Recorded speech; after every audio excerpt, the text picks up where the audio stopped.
아멘.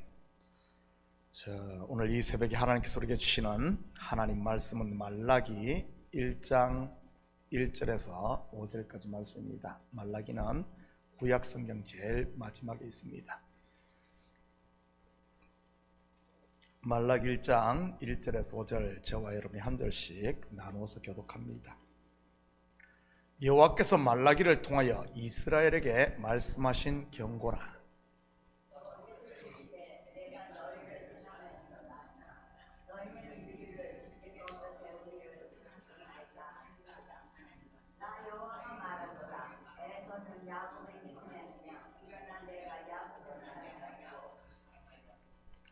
에서는 미워하였으며 그의 산들을 황폐하게 하였고 그의 산업을 광야의 이리들에게 넘겼느니라.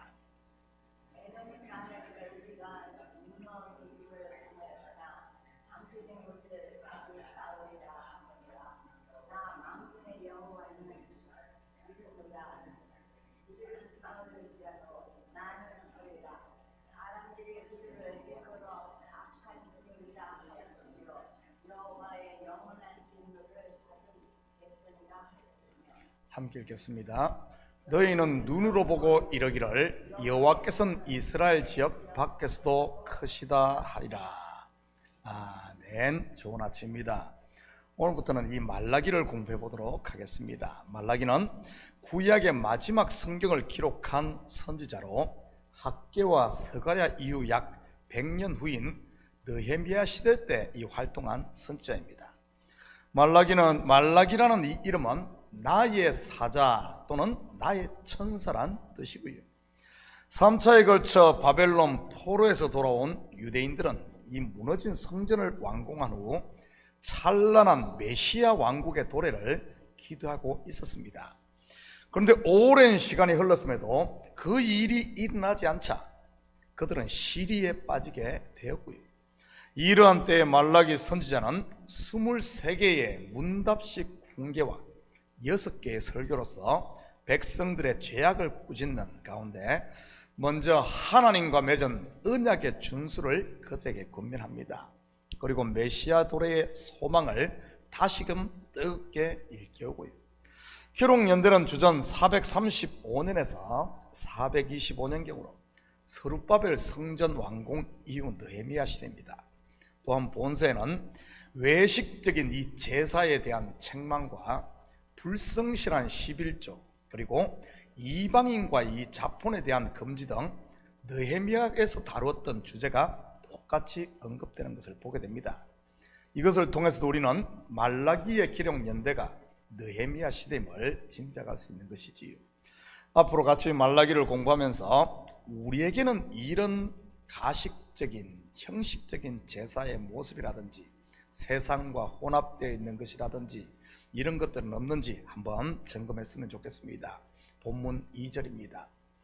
여호와께서 이르시되 내가 너희를 사랑하였노라 하나 너희는 이르기를 주께서 어떻게 우리를 사랑하셨나이까 하는도다. 나 여호와가 말하노라 에서는 야곱의 형이 아니냐 그러나 내가 야곱을 사랑하였고. 앞에서도 언급했듯이 말라기서의 말라기서는 이 지리 문답법을 통해 하나님의 사랑과 이스라엘의 패역을 바로잡고 있습니다. 이런 지리 문답법은 당시 유대 랍비들의 전통적인 교육 방식이었습니다. 다시 말해 말라기는 형식주의와 매너리즘에 빠진 이스라엘을 깨우고 가르치는 일종의 교육이 목적이었던 것입니다. 내가 너희를 사랑하였다. 당신이 언제 우리를 사랑했습니까? 여러분 혹시 이 대화 좀 익숙하지 않습니까? 부모와 자식 간에 있을 수 있는 대화 아닙니까? 부모는 있는 정성 없는 정성 다 바쳐 자식을 위해 헌신하며 사랑합니다. 모든 것을 희생하면서 말이지요. 그런데 자식은 어떻습니까? 언제 우리를 사랑했어? 하지는 않습니까? 철이 들지 않았을 때 말이지요. 물론 철이 들면 그 사랑을, 부모의 사랑을 구구절절 알겠지만 말입니다. 그런데 부모의 사랑을 알고 이제는 효도를 좀 해야지 하면 부모는 이 땅에 없는 경우가 대부분이지. 이러한 오해는 목사와 성도 사이에도 많은 것 같습니다. 그렇다면 하나님은 분명 자기 백성 이스라엘을 한순간도 빼놓지 않고 사랑했는데 이스라엘은 왜 그 사랑을 모르는 것일까요? 부모는 모든 것을 희생하며 자식을 사랑하는데 왜 자식은 그 사랑을 모를까요? 목사와 성도도 마찬가지고. 왜죠? 본문으로 설명을 하자면 사랑의 차원이 달라서 그런 겁니다. 하나님이 베푸신 사랑의 차원과 인생들이 기대하는 그 사랑의 차원 말이지. 하나님이 이스라엘에게 베푸신 사랑은 어떤 차원의 사랑입니까? 내가 야곱을 사랑하고. 야곱이 하나님께 사랑받을 일을 했습니까? 아닙니다. 야곱이라는 이름부터가 좀 거시기하지 않습니까? 야곱이라는 이름의 뜻이 뭐죠? 발꿈치를 잡는 자, 속이는 자라는 뜻입니다. 자기 욕심을 쫓아 사는 자라는 말이지. 형의 장자권도 팥죽한 것으로 빼앗고 아버지를 속여 축복도 가로채고 그뿐입니까? 외삼촌의 양들도 자기 것으로 만들고 말이지요. 그런 야곱임에도 하나님은 어떻습니까? 그를 사랑합니다. 이유가 뭐죠? 그가 이뻐서요? 아닙니다. 큰 자가 작은 자를 섬기리라. 내가 야곱은 사랑하고 에서는 미워하리라. 뭐죠? 바로 그분의 언약 때문입니다. 다시 말해 하나님의 사랑은 자기가 한 약속, 언약에 충실한 언약적 사랑인 것입니다. 인생들의 어떠함에 따라 변하는 그런 가변적인 사랑이 아니고요. 다르게 말하면 겉의 것이 아닌 속의 것을 사랑하는 것입니다. 그런데 이스라엘이 하나님으로부터 기대하는 사랑은 어떤 차원의 것이었습니까? 자기의 욕망, 즉 내 배를 채워주기 원하는 그런 차원의 사랑인 겁니다. 요즘으로 말한다면 자식 좋은 대학 가서 성공하고 돈 많이 벌고 무병장수하며 유명해지는, 높이 더 높이 내가 올라가 하나님처럼 되기를 바라는 그런 고지론적 사랑을 우리는 기대하고 있지 않습니까? 철없는 자식들이 부모에게 바라는 사랑도 그런 것 아닌가요? 자기 하고 싶은 대로 다 밀어주는 그런 도깨비 방망이식 사랑 말이지. 저는 목회를 하면서 목사와 성도들 사이에도 이런 갭이 있음을 때로는 발견하게 됩니다. 물론 아직 미성숙한 성도들에게서 말이지요. 목사가 성도들에게 주는 사랑이 무엇이겠습니까? 다시 말해 목사가 성도들을 사랑하는 방법 말이지요. 목회자들마다 조금씩 차이는 있겠지만 저는 바울이 한 것처럼 제가 할 수 있는 최고의 성도 사랑은 올바른 진리의 말씀을 전하는 것과 그리고 기도라고 생각을 합니다. 밥 사주는 것도 중요하고 신방하는 것도 중요하고 어려운 성도 도와주는 것도 중요하고 다 중요합니다. 그렇지만 정말 성도를 살리고 저들이 하나님 앞에 바로 서고 복을 받는 것은 영의 양식을 바로 먹이는 것이죠. 왜냐하면 내가 성도들을 변화시키고 내가 복 주는 것이 아니라 하나님의 말씀이 그들을 변화시키고 그들을 살리니 말입니다. 그렇다면 목사의 성도 사랑은 언제 어떻게 나타나겠습니까? 바로 설교입니다. 온종일 준비한 양식을 먹이는 시간이 설교 시간이니까. 그런데 성도들은 어떻습니까? 혹시 저놈의 설교만 없으면 교회 올 맛이 날 텐데 하는 분 없어요? 설교 시간만 되면 졸음이 쏟아지고 설교 시간 10분은 천년 같은 것들 말이지.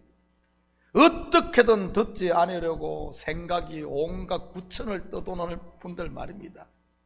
그런 분들 입에서 나오는 말이 뭐겠어요? 목사님이 언제 우리를 사랑했습니까? 언제 우리에게 관심을 가졌습니까? 아니겠어요?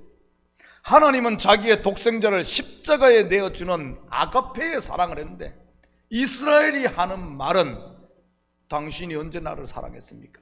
했던 것이지. 왜 이런 일이 일어났겠습니까? 바로 무지 때문인 겁니다. 몰라서 그런 거예요. 자기 속에 갇혀 욕심의 눈이 멀어서 말이지요.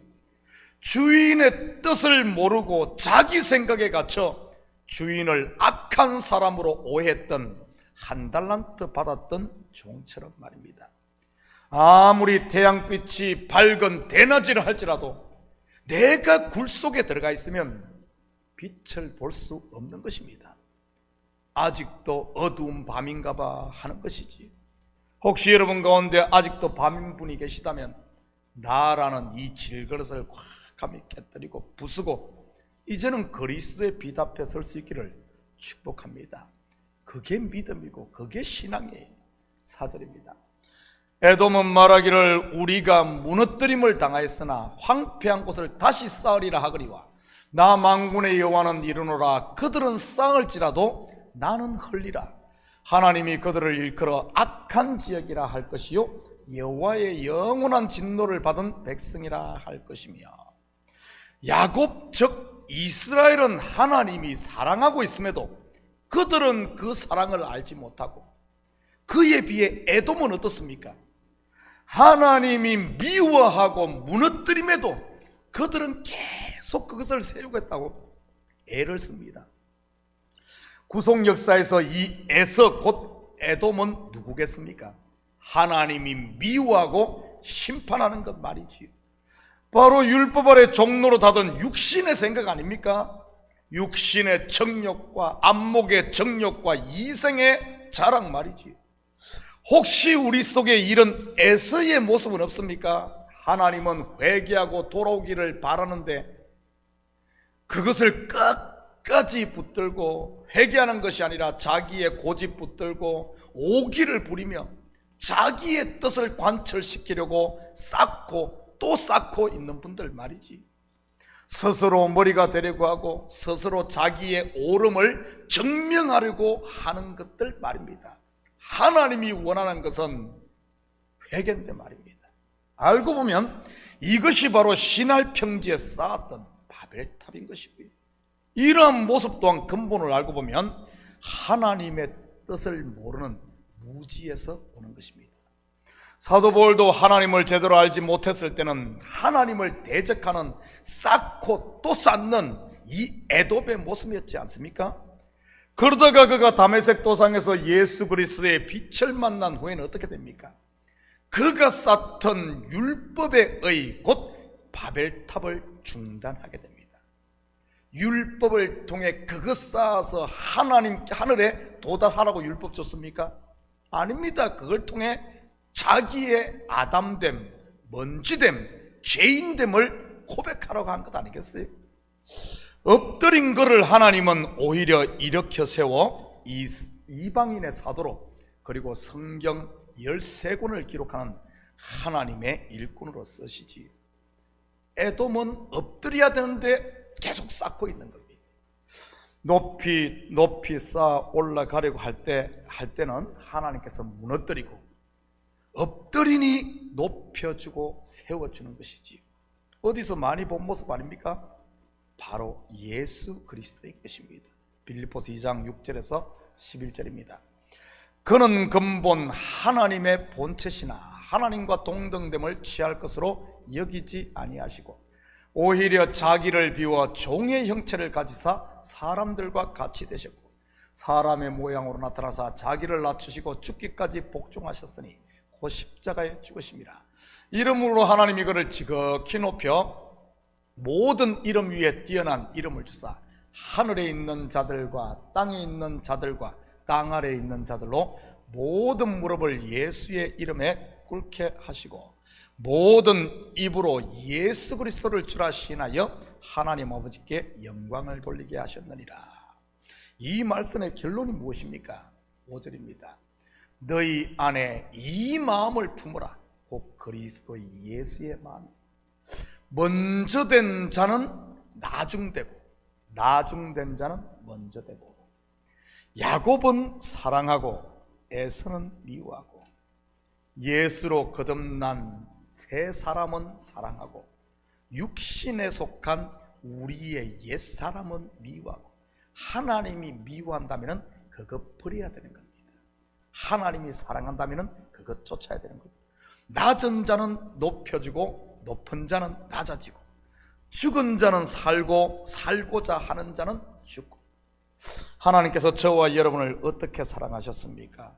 바로 자기의 독생자를 내어 줌으로인 것입니다.